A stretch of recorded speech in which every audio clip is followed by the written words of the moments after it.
Muito bem, então a sessão vai ser uma coisa bastante simples de seguir o- os requisitos da entrega intermédia do projeto e o que vamos fazer é ver como fazer, não digo o mínimo, mas essencialmente pôr o projeto a compilar, ir buscá-lo ao CBS, fazer commit, o que já fizemos noutras ocasiões, repetir, tirar dúvidas sobre isso e ver, começar por aí, se calhar.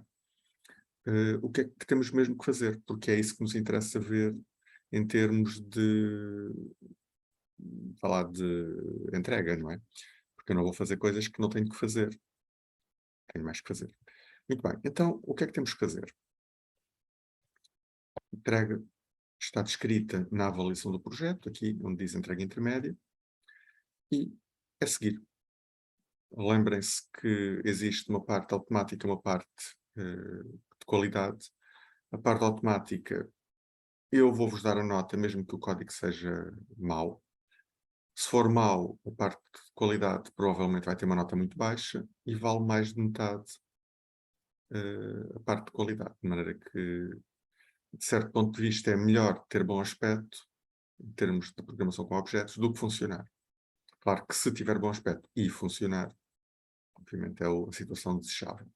Mas vale menos funcionar do que ter boa qualidade de código. Há uma qualidade, obviamente, relativa à funcionalidade. Ora bem, então o que é preciso fazer? A primeira coisa é processar o fecheiro de entrada, o fecheiro de texto.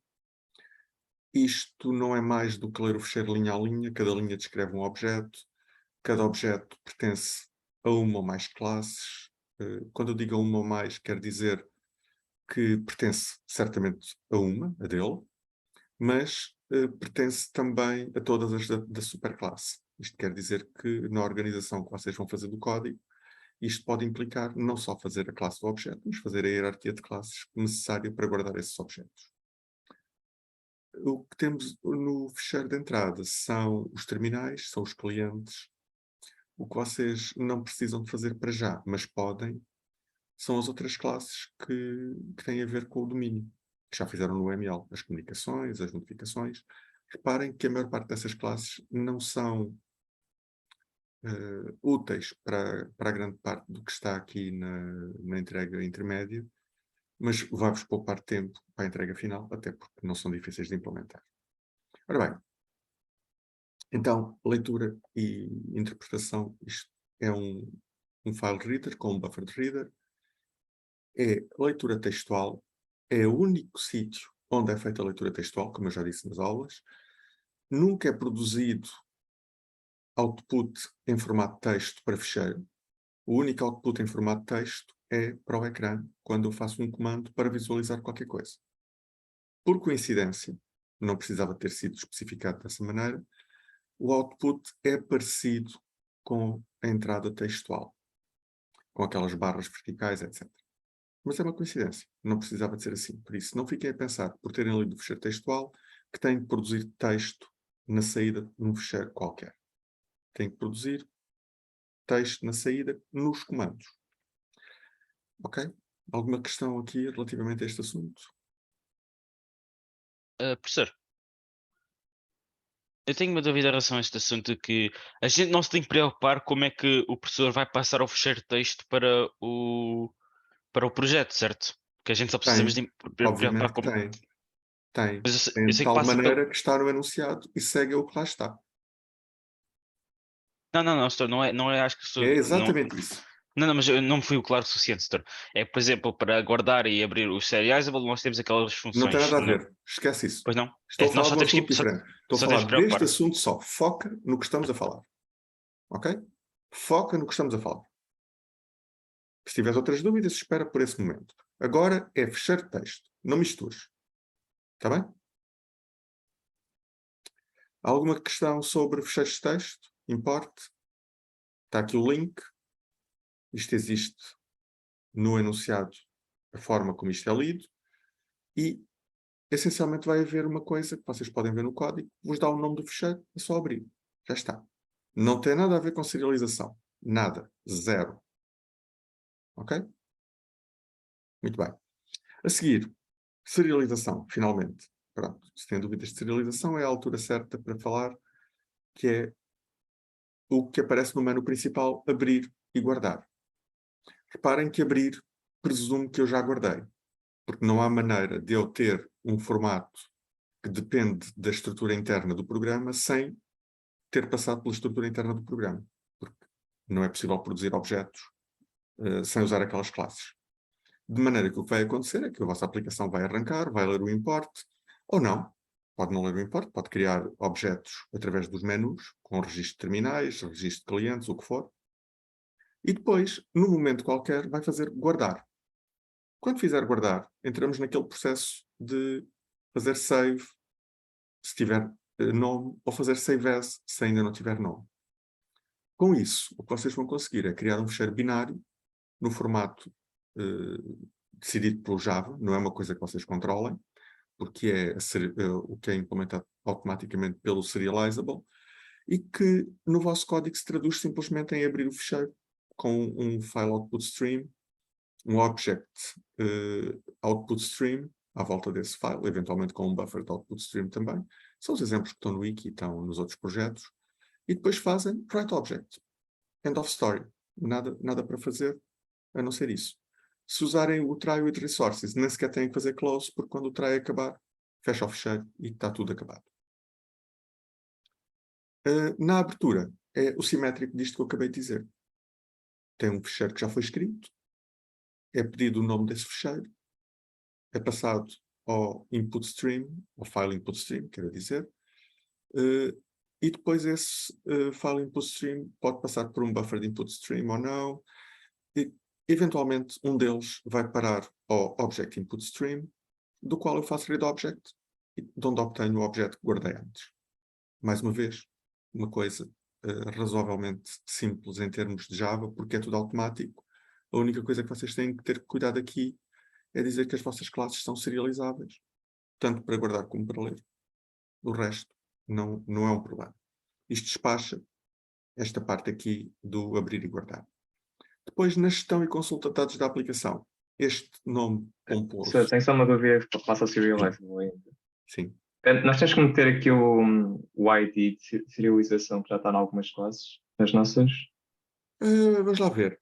A resposta literal é não. Okay? O Java não te obriga a fazer isso. Dá-te um warning se não o fizeres. Mas em termos de sanidade, eu diria que é bom.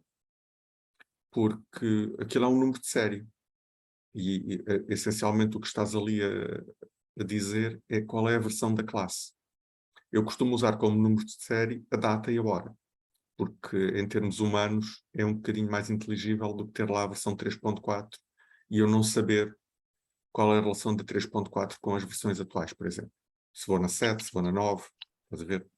Se eu puser lá 2022 10.08, eu ganho logo imediatamente, ok, eu não vou pôr coisas no passado nem no futuro, se não for maluco, de modo que eu sei mais ou menos o que é que estou a falar.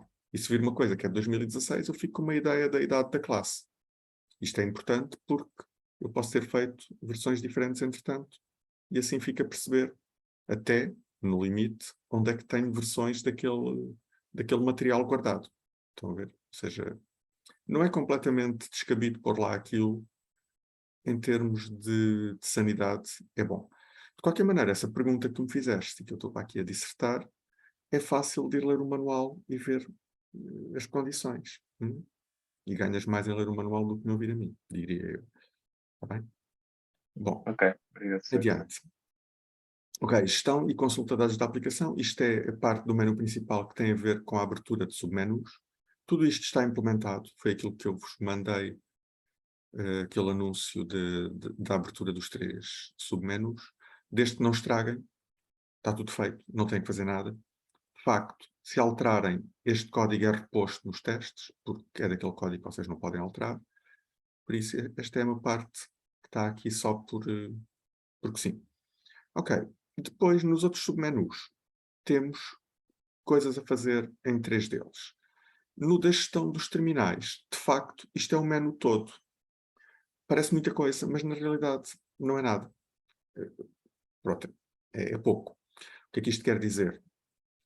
Mostrar todos os terminais é percorrer a lista de terminais que vocês de qualquer maneira já têm quando leem aqui o fecheiro textual, de modo que isto não é problemático. No caso mais simples, isto é um toString. Eu ontem nas teóricas falei de usar visitors.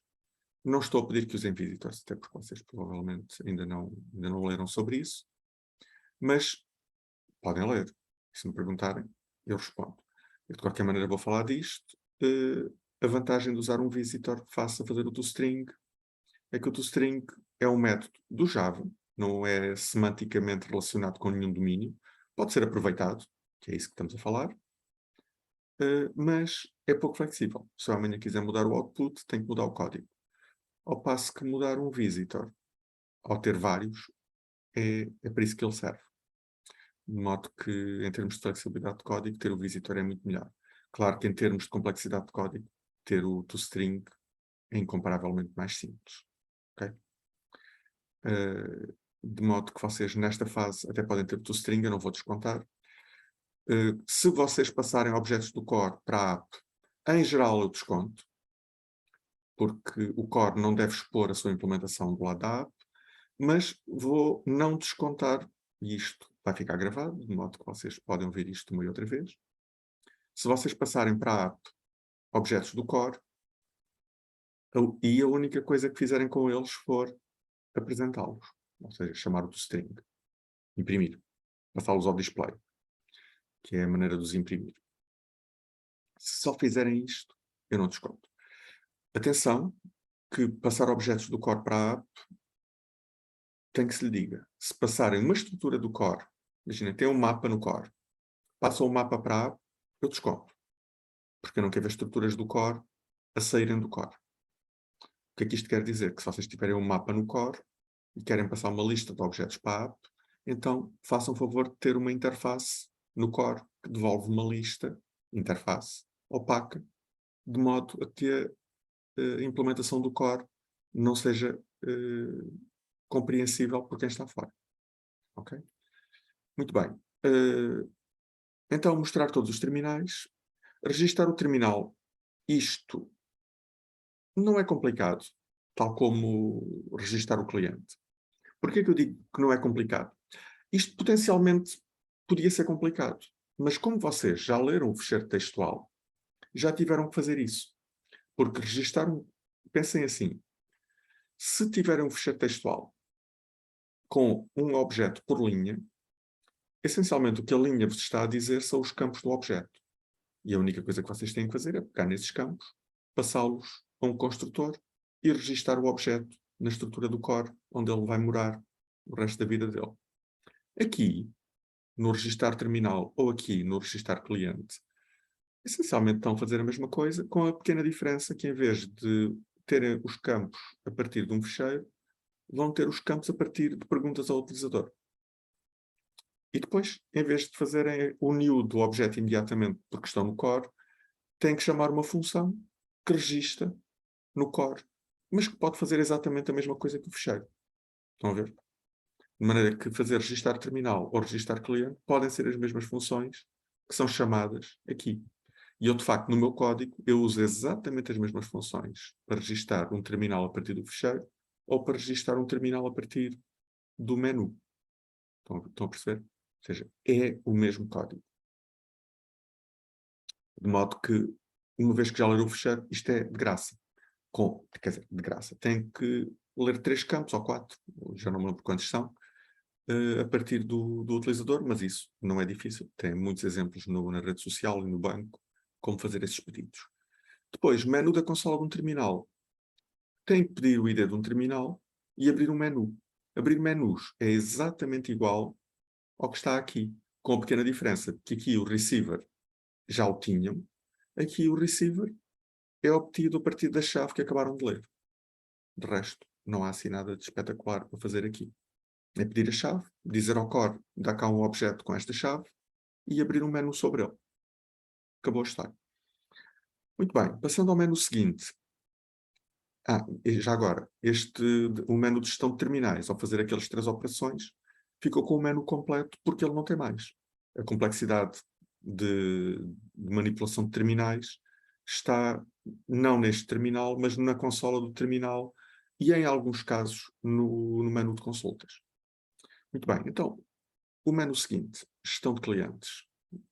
Tal como no mostrar todos os terminais, o visualizar um cliente ou visualizar todos os clientes é algo que vocês já tinham, porque já leram os clientes, agora é só apresentá-los. Provavelmente, vocês, quando estiverem a ler o ficheiro, vão fazer debug, fazendo output do que estão a ler para o ecrã. Ok? Isto pode ser um aproveitamento desse output, os strings, ou se tiverem um visitor, o que for. O registar cliente, aqui, essencialmente, vou repetir o que disse para registar terminal. Não é diferente de ler um cliente a partir do ficheiro. E é isso. Menu de consultas. O menu de consultas está cheio de consultas. As consultas são muitas. Vocês, quando forem para a entrega final, vão ter que as fazer todas, obviamente. Nesta fase, vão fazer só uma. E é uma que não implica nada. Reparem, mostrar terminais sem atividade. Isto, como não aconteceu nada, vocês leram o ficheiro, leram clientes, leram terminais. Os terminais, todos os que forem lidos, estão sem atividade. Isto quer dizer o quê? Que os terminais que eu vou apresentar aqui, essencialmente, são estes aqui. Porque nenhum terminal tem atividade. Ou seja, há uma maneira fácil de verificar que estão a ter resultados.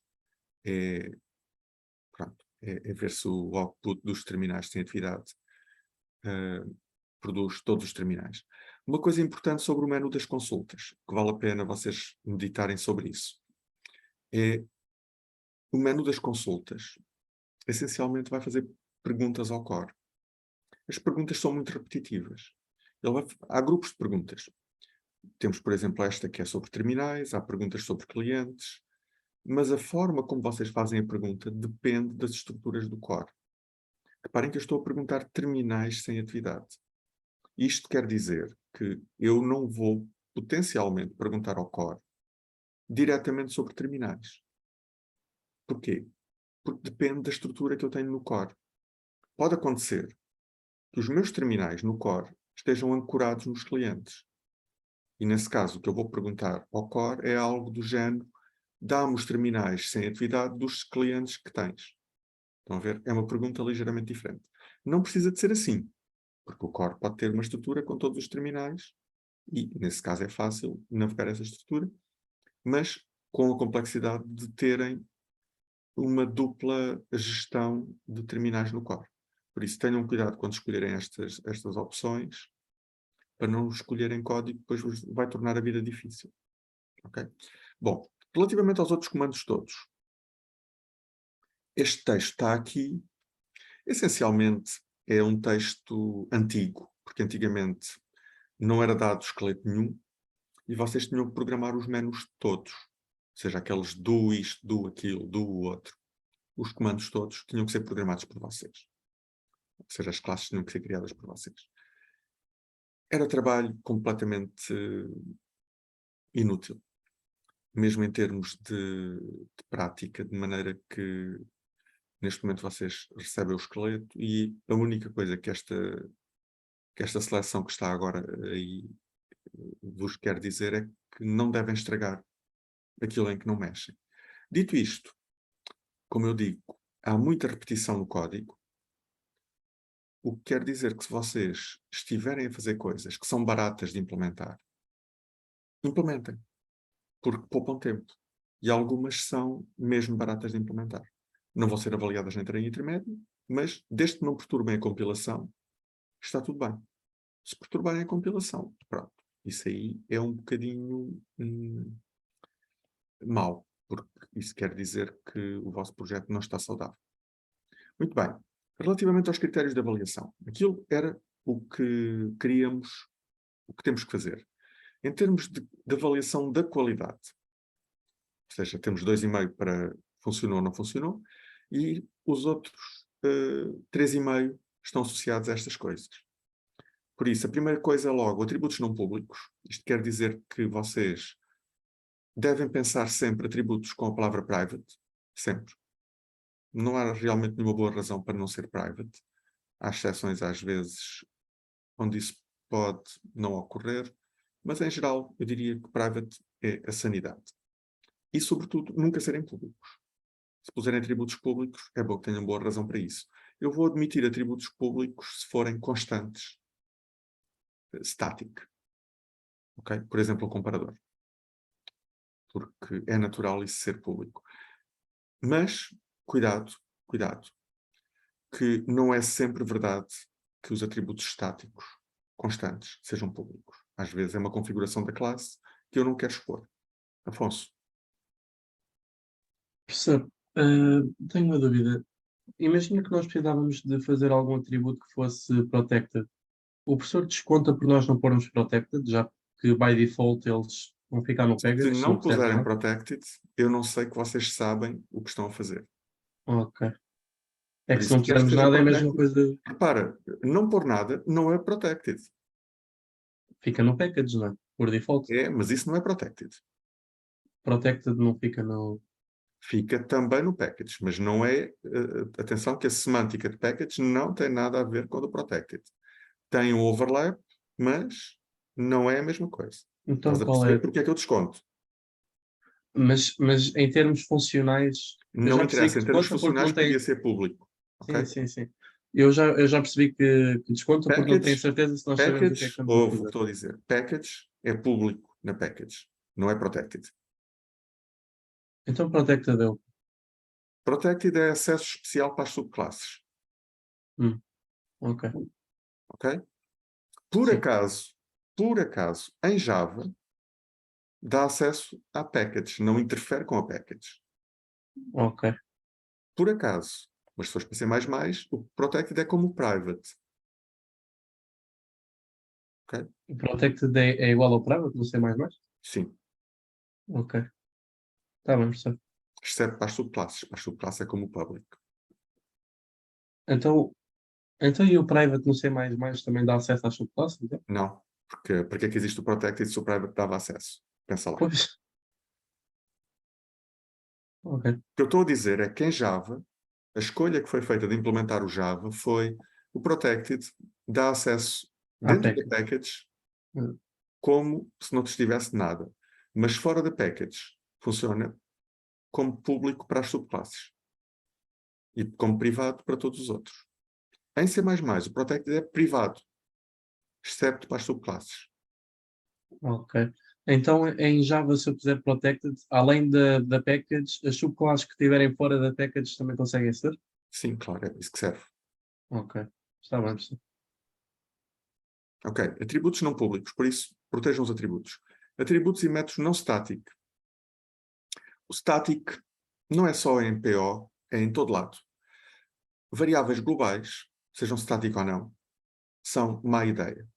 Se usarem variáveis globais, estão a fazer a vida de outra pessoa, eventualmente a vossa, mais difícil. Okay? E é um sinal de fraqueza na qualidade da programação. Por isso, evitem variáveis globais. Podem dizer que eu disse isto, eu não me importo nada.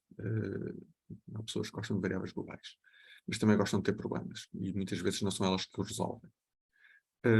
Muito bem. Utilização correta da classe Network Manager.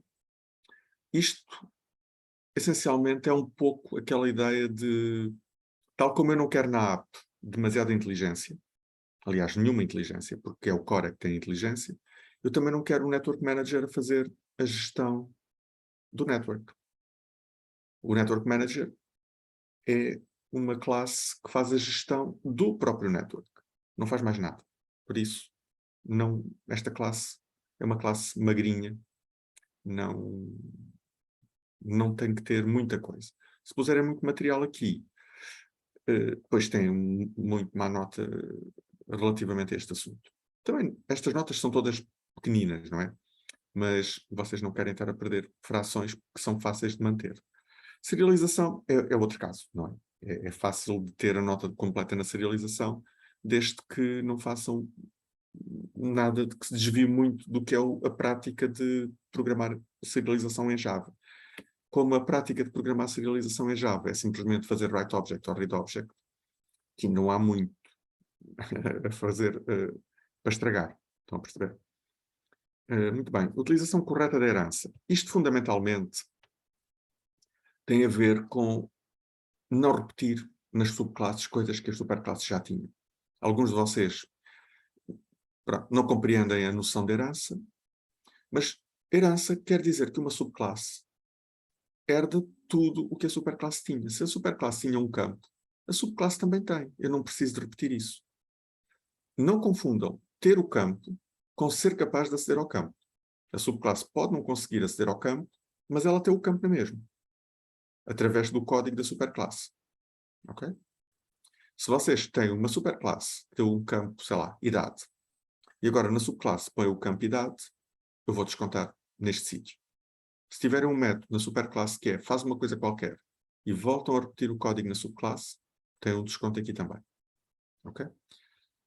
Aqui, estruturas de dados corretas é parecido com a da herança, em termos de escolhas e fazer boas escolhas.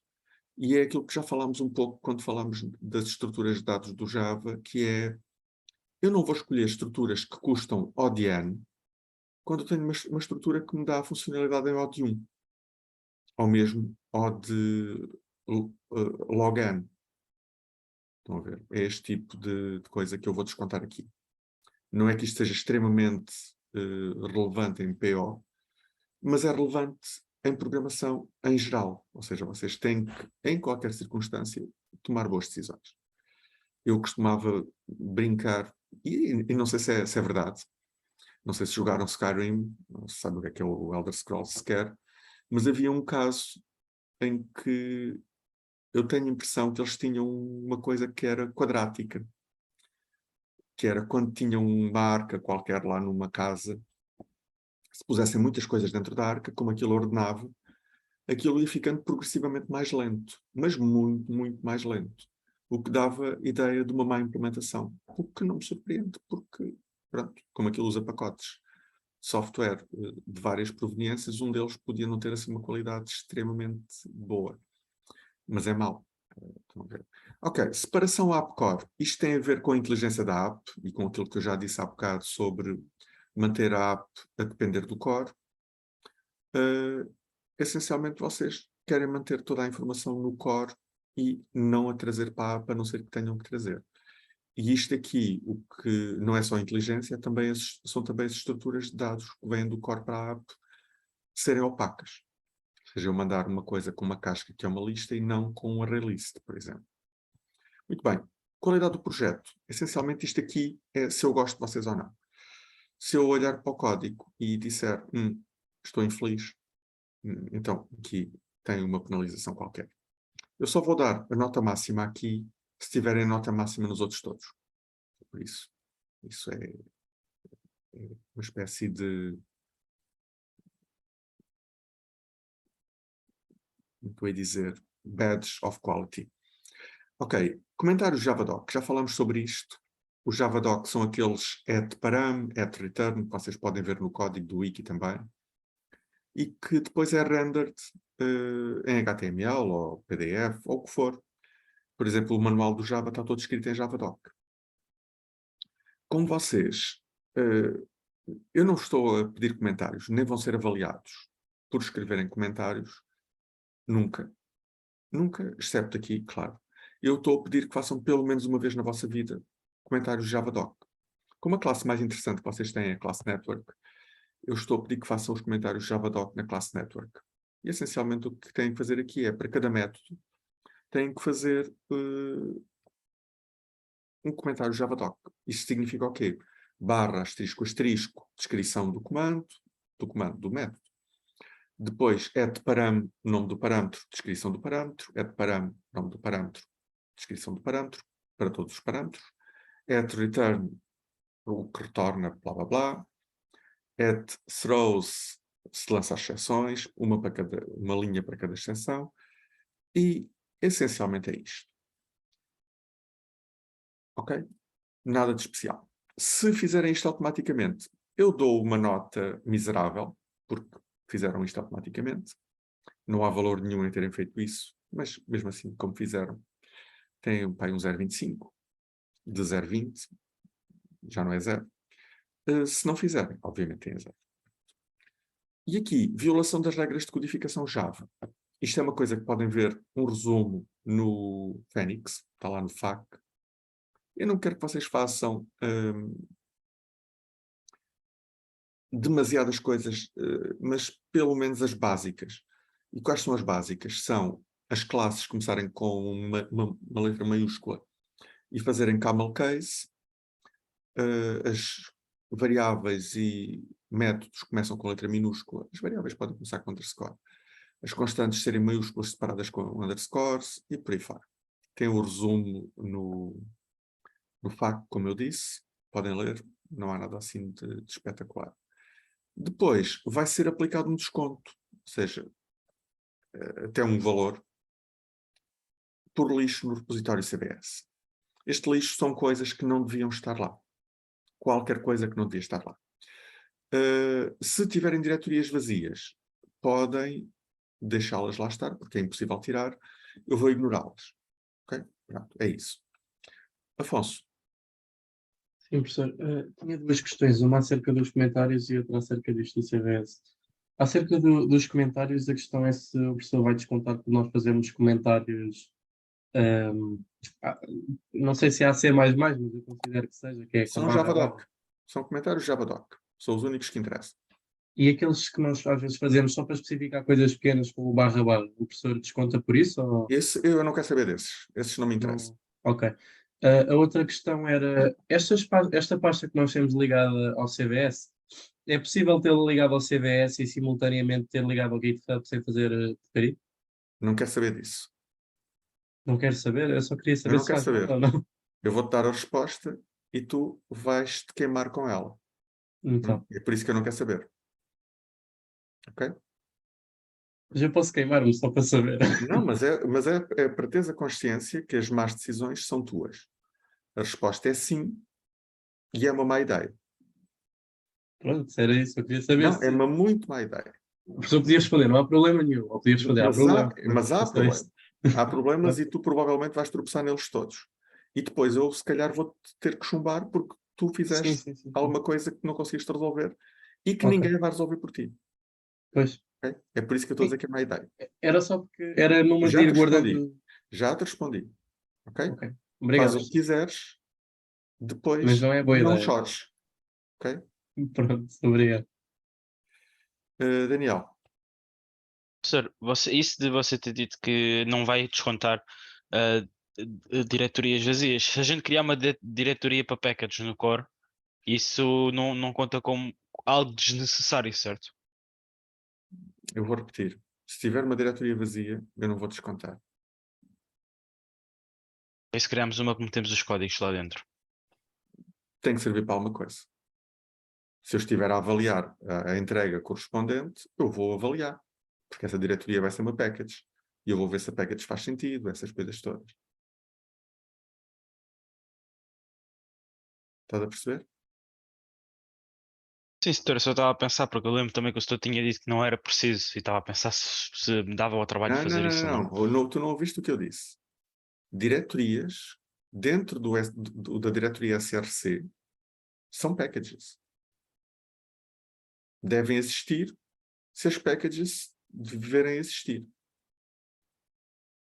Ok? Mas isso é conceptual. Fora da diretoria SRC, não devem existir porque não fazem parte do projeto. E são lixo. Se estiverem vazias, no entanto, eu não vou descontar. Pronto. Podes ouvir esta coisa gravada depois, umas poucas vezes.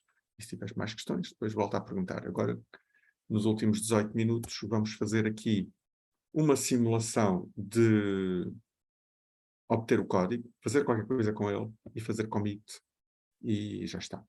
Isto eu já fiz umas poucas vezes, mas mais uma vez, não faz mal. Next. Ok. Sigma. PT.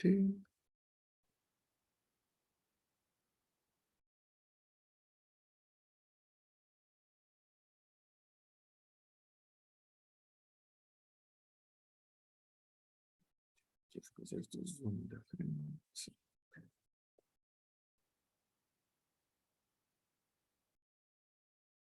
Ok? Por isso, CVS menos D, aquela coisa toda. Isto é exatamente o que está no wiki.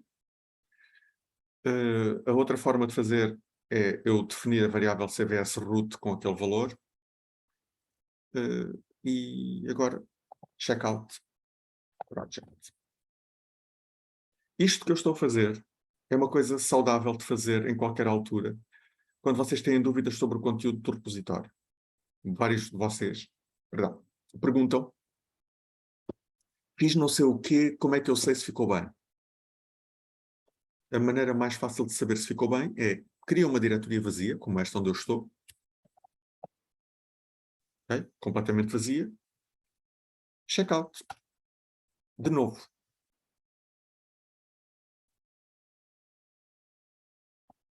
E depois olham para lá. E veem se o que chegou é o que estavam à espera. Se não é, pronto, paciência. Tem que ver o que é que correu mal. Uma forma de ver é fazer isto, por exemplo. Vamos ver. Se bem que isto produz algum lixo, reparem, temos aqui CVS.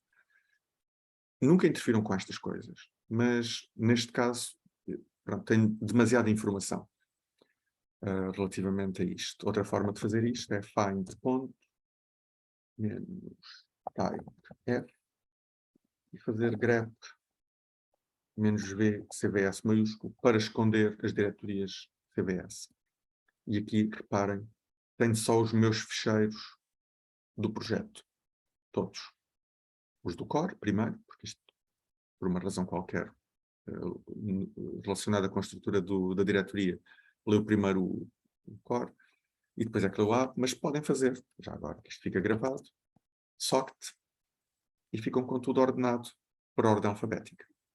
E aqui podem ver exatamente o que veio do repositório e se alguma coisa é surpreendente pela ausência, por exemplo.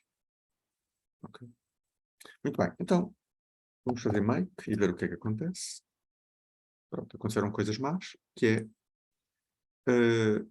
a makefile principal que está aqui. A única coisa que faz é chamar as makefiles dos filhos, seja do PRR Core e do PRR App, por esta ordem, e falhou logo no Core, por causa daquilo que já vimos no outro vídeo, que era o esqueleto está incompleto e temos duas funções que dizem que retornam booleanos e na realidade não retornam booleanos, porque estão vazias. São coisas que vocês vão ter que implementar agora, mas são fáceis de pôr lá com uma solução que permite que a compilação progrida. Por isso, ora, terminal.java, e estão ali, nos fixmes. Eu podia apagar o fixme, mas não vou fazê-lo porque vou produzir código errado. Obviamente isto não vai retornar sempre false. Por isso eu vou deixar lá o fixme para manter a ideia de que ainda não está bem. No entanto, apesar de não estar bem, vai compilar agora o core pelo menos. E agora falhou. Alguns de vocês já tiveram este erro. Porquê é que falhou? Olhando para o primeiro, não vale a pena olhar para o último. Temos aqui. Ok, o core compilou. Vamos ver? Saiu do core. Isso quer dizer que já teve sucesso. E entrou na app. E falhou. Porquê? Porque a makefile da app está a assumir que o PO e lib está, reparem, ponto, está ao mesmo nível do core e dela própria. Isto não é verdade. No meu caso, nesta máquina onde eu estou a trabalhar, o PO e lib nem sequer está no sítio onde eu estou a trabalhar. Está instalado na máquina, por isso não está de certeza aqui. Eu tenho que ir à makefile da app dizer onde é que está o PO e lib. Alguns de vocês puseram o PO e lib junto à diretoria do projeto, a este nível. Okay? Isto não está errado. Se estivesse a este nível, na minha makefile da app, eu tinha que colocar mais um ponto aqui. Estão a ver? Ou seja, quem pôs o PO e lib junto à diretoria project, que veio do CVS, isto é a definição correta. Quer dizer que está um nível mais acima. No meu caso, como eu não tenho aquilo lá, eu vou pôr o sítio onde o instalei. Foi aqui, porque eu estou em OpenSUSE. Como tenho pacotes para OpenSUSE, SR, Share, Java, o POLib deve estar ali junto dos amiguinhos dele do Java. Então o JUnit também. Então, POLib. Por isso, a única coisa que eu tenho que fazer é apontar a variável da Makefile para o sítio onde vivem os jars do sistema. E depois aqui em baixo, essa variável vai ser lida corretamente. Está feito. Vamos voltar para cima. Estamos na diretoria do projeto novamente. Make. Já está. Compilou tudo. Ok? E se eu fizer agora um CVS update, e isto é uma coisa importante, nunca faça um commit sem fazer update. Houve um colega vosso na entrega inicial que infelizmente já está fora da cadeira por causa disso, porque ele não entregou a entrega inicial, porque não fez update. Logo, não viu que não tinha feito adição de algumas coisas ao CVS. Paciência. Reparem, há aqui uma série de lixo, interrogações, jar, classe. Isto é lixo. Mas o CVS, como não sabe o que estas coisas são, ele está-me a avisar que eu não os adicionei. Eu tenho duas hipóteses para resolver isto. Ou adiciono, que é um erro e será descontado, ou edito, CVS, ignore, e ponho aqui asterisco jar, asterisco classe.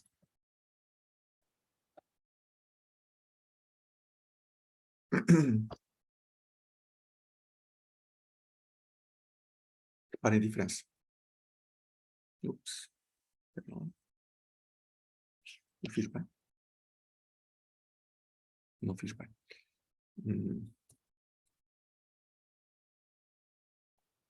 Se isto assim. Isto, eu suspeito que tenha que fazer uma coisa horrorosa. Come on. Este é outro problema. O Sigma às vezes demora a responder. Tenham cuidado para não fazerem tentativa de entrega muito perto do limite. Porque antes do Sigma responder, eu vou interromper para tentar contactar outro Sigma. Mas estão a ver que estou com azar. E again. Ok, agora respondeu outro.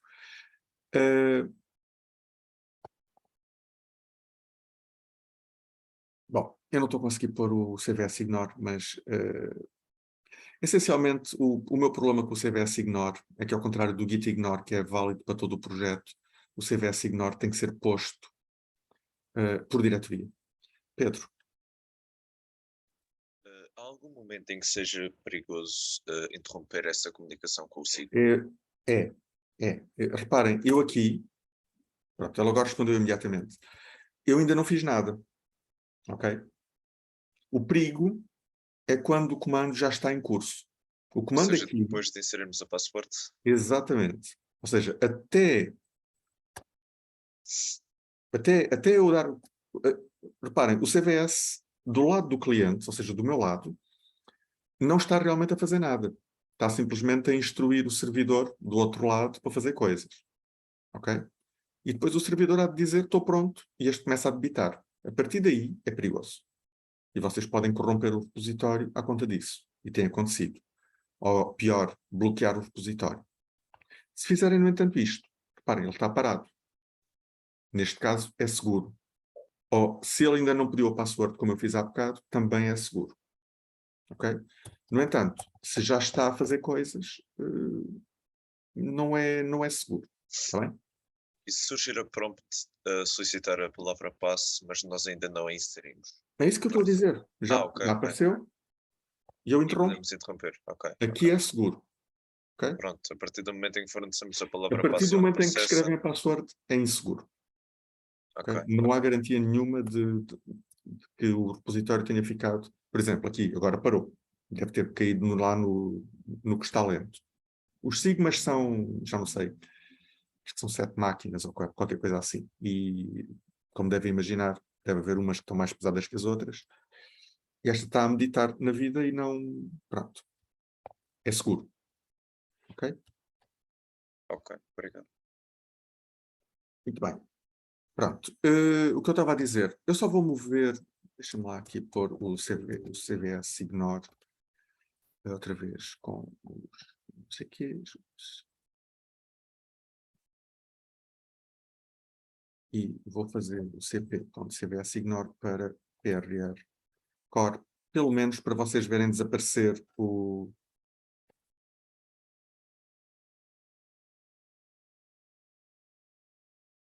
os jars.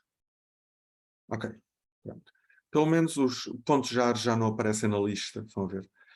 A chatice é que eu tenho que pôr isto por diretoria. E reparem uma coisa que ele agora me está a dizer. Eu tenho que pôr os CVS Ignores também no CVS, porque caso contrário eu vou perdê-los. Bom, mas adiante. Eu aqui só estou preocupado com isto. Eu alterei a Makefile e alterei o terminal.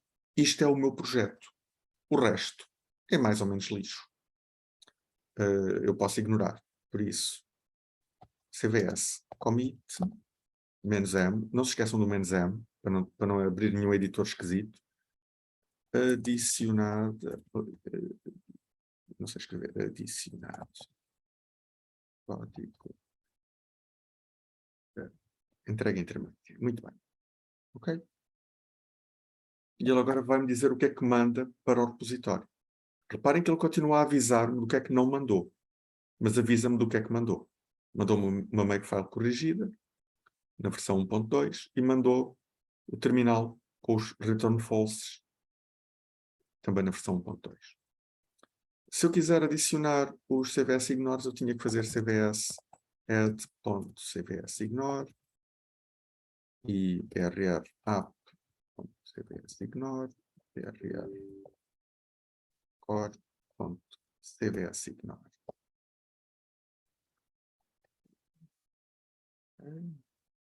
Reparem que isto não fez commit, só registou a minha intenção de mandar isto para lá. Se eu fizer o update antes do commit, que é o saudável, ele vai-me dizer, sim senhor, cá estão eles. E agora? Commit.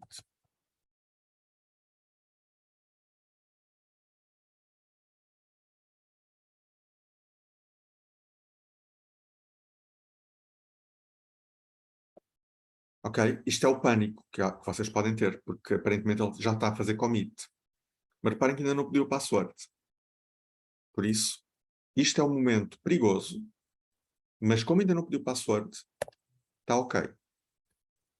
Já tivesse sido dada a password, era o pior momento para fazer uma interrupção. Ok? Perceberam a ideia? Ou seja, nunca interrompam um commit.